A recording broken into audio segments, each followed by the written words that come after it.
Hello everyone, welcome back to my channel. তো কেমন আছো তোমরা সবাই? আশা করি সবাই ভালো আছো এবং সুস্থ আছো। আর নতুন একটা সকালের আবার শুরু হলো।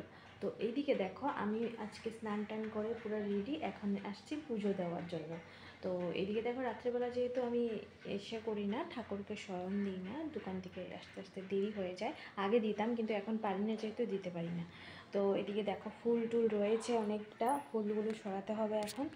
চলো এদিকে পর্দাটাকে সরিয়ে দেই। এই যে দেখো, এদিকে দেখতে পাচ্ছো, এটা হলো লাউ গাছ আছে না, লাউ গাছ। আর এদিকে দেখো আমার ঠাকুরকে এই যে এগুলো ফুল আছে, আমি অনেক সুন্দর করে সাজিয়ে দিয়েছিলাম। তো এই ফুলগুলো ছিঁড়ে দেওয়ার কারণ হলো, ফুল তো পাওয়া যায় না, বাজার থেকে কিনে আনতে হয়। তো এই যে দেখো, ফুল আর কয়েকটা রয়েছে, তো আমি কি করি, ছিঁড়ে ছিঁড়ে দিলে না অনেকগুলো, মানে 3-4টে দিলে হয়ে যায়, তার না হলে তো একটা একটা দিলে তো পুরোটাই শেষ হয়ে যাবে। তো আজকে নিয়ে এটা 4 দিন হবে, তো আজকে হয়তো শেষ হয়ে যেতে পারে, নাহলে কালকেও চলতে পারে আর কি। তো এদিকটাও যায় না, আমি তো যেতে পারি না বাজারে, যাই না আর কি। তো চলো আমি এগুলোকে এখন ঠিক করে নিই। তো এদিকে দেখো, এগুলো হলো আমার ঠাকুরের বাসন, এখন আমি মাজবো এগুলোকে। তো চলো আগে মেজে নিই, তারপর আবার দেখা করছি।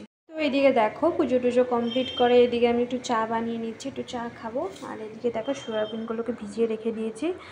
তো আমি ভেবেছি এখন একটু সয়াবিনই বানিয়ে যাব, কারণ কি দুপুরে যেহেতু আসা হয় না, তো বাজার থেকে কিছু আনতে আনতেও লেট হয়ে যায় আর এদিকে দেরি হয়ে যায়, সেজন্য ভেবেছি সয়াবিনটা বানিয়ে যাব। যদি কিছু খাওয়া হয় তো রাত্রে কিছু আনলে পরে বানানো যাবে। এই সয়াবিনগুলো দেখো কত বড় বড়, আরও ফুলে বড় হয়ে যায় এগুলো। তো এদিকে দেখো, আমার চা হয়ে গেছে, বিস্কিট নিয়ে নিয়েছি, আর এখন মিঠুকে একটা বিস্কিট দিয়ে দেবো।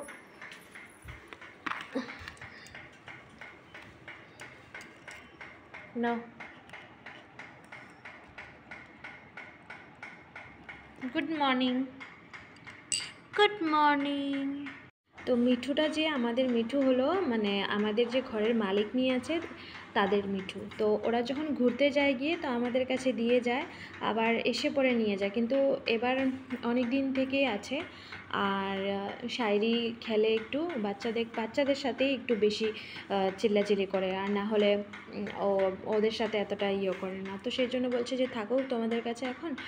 আর ওকে কথাও বলানো শেখায়নি, কারণ ওরা বয়স্ক মানুষ, ওরা কি বলবে, কথা বলবে, সেই জন্য আর কি ও কথাটাও শিখতে পারেনি, শুধু মিঠু মিঠু সেটাই বলে, আর কিছু বলতে পারে না। আর অনেক বছরের তো, অনেক বয়স হয়েছে মিঠুটার।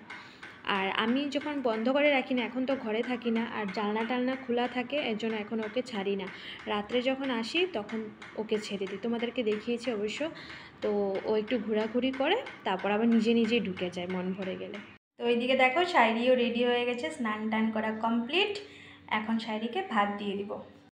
তো এদিকে দেখো, আমি পার্লারে এসে সব কিছু মোছামুছি করে নিয়েছি, ঝাড়টাক দিয়ে কমপ্লিট হয়ে গেছে, কাম শেষ। ঠাকুরের সামনে ধূপকাঠি জ্বালিয়ে দিয়েছিলাম। আর এদিকে দেখো, আমার যে টেপের কানেকশনটা আছে সেটা এখনও করা হয়নি, করে নিব জলদি। তো এদিকে দেখো, মামিকে একটু হেল্প করে দিলাম, মাছ ভাজি। আর এদিকে মাটন হয়েছিল, সানডে যেহেতু ছিল, মাটনই হয়েছিল, আর মাছ ভাজি ছিল। তো এদিকে দেখো, ওরা সন্ধ্যাবেলা লুড্ডু খেলছে। তো এভরিওয়ান, আমি এখন ঘরে এসে পড়েছি। তো শায়রি বলছে কিছু একটা খাবে, তো এখানে দেখো ডিম একটা আছে, তো ওকে আমি ডিমটা বয়েল করে দিব। তো চলো রাত্রে কি রান্না করা যাবে তারপর দেখা যাবে। এভরিওয়ান, কালকে যেহেতু ব্লগটা আর কন্টিনিউ করা হয়নি, তো একবারে সকালেই তোমাদের সাথে দেখা করলাম, স্নান করে নিয়েছি। তো তো এদিকে দেখো, আমি এখন কি বানিয়েছি, ভাতটা বানাবো শুধু। তো চলো তোমাদেরকেও দেখাই। তো দেখো, এই যে একটু দুপুরে খাওয়ার জন্য মিক্স ভেজ বানিয়েছি। তো ঘরে যেহেতু দইও ছিল না, আর এই যে আমুল ক্রিমটাও ছিল না, সেই জন্য আর ওগুলো দিতে পারিনি, শুধু যেগুলোই ছিল এগুলো দিয়েই বানিয়েছি। তো আজকের জন্য ভিডিওটা এতটুকুই রইল, আশা করি তোমাদের ভালো লাগবে। ভালো লেগে থাকলে একটা লাইক করে দিও, আর চ্যানেলটাকে নতুন হয়ে থাকলে প্লিজ সাবস্ক্রাইব করে দিও। তো আজকের জন্য বাই বাই, সবাই ভালো থাকো, সুস্থ থাকো, দেখা হচ্ছে কালকে আবার নতুন একটা ব্লগের সাথে।